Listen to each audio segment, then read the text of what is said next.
తెలుగు రాష్ట్రాల్లో విస్తారంగా వర్షాలు కురుస్తున్నాయి. బంగాళాఖాతంలో అల్పపీడనం ప్రభావంతో రాష్ట్ర వ్యాప్తంగా వానలు దంచుకొడుతున్నాయి. అల్పపీడన ప్రభావంతో రాష్ట్రంలో శని ఆదివారాల్లో భారీ నుంచి అతి భారీ వర్షాలు కురిసే అవకాశముందని ఐఎండీ హెచ్చరించింది. 24 గంటల్లో వాయుగుండంగా బలపడే అవకాశం కనిపిస్తుంది. దీంతో తీర ప్రాంత జిల్లాలను అప్రమత్తం చేశారు. రాయలసీమలో విస్తారంగా వర్షాలు కురుస్తున్నాయి. పశ్చిమ మధ్య ఆనుకుని ఉన్న వాయువ్య బంగాళాఖాతంలోని అల్పపీడనం బలపడిందని విపత్తుల నిర్వహణ సంస్థ వెల్లడించింది.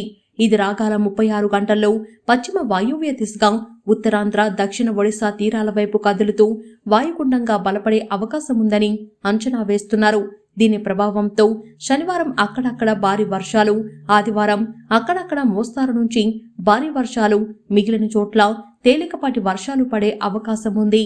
విశాఖ, విజయనగరం, శ్రీకాకుళం సహా ఉత్తరాంధ్ర జిల్లాల్లోని పలు ప్రాంతాల్లో ఉదయం నుంచి ఎడతెరిపి లేకుండా వర్షం కురుస్తూనే ఉన్నాయి.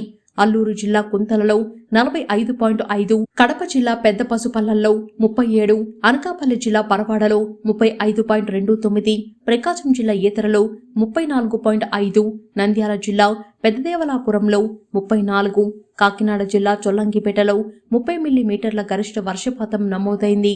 124 చోట్ల 10 మిల్లీమీటర్ల పైన వాన పడింది. కొత్తకొచ్చిన ఆపరాల గింజలు తడిసే ప్రమాదముందని వాపోతున్నారు. బంగాళాఖాతంలో ఏర్పడిన అల్పపీడన ప్రభావంతో రాష్ట్రంలో శని ఆదివారాలలో భారీ నుంచి అతి భారీ వర్షాలు కురిసే అవకాశముందని హైదరాబాద్ వాతావరణ కేంద్రం హెచ్చరించింది. శనివారం ఆదిలాబాద్, కొమరంభీం, ఆసిఫాబాద్, మంచిర్యాల, జగిత్యాల జిల్లాల్లో అతి భారీ వర్షాలు కురుస్తాయని స్పష్టం చేసింది.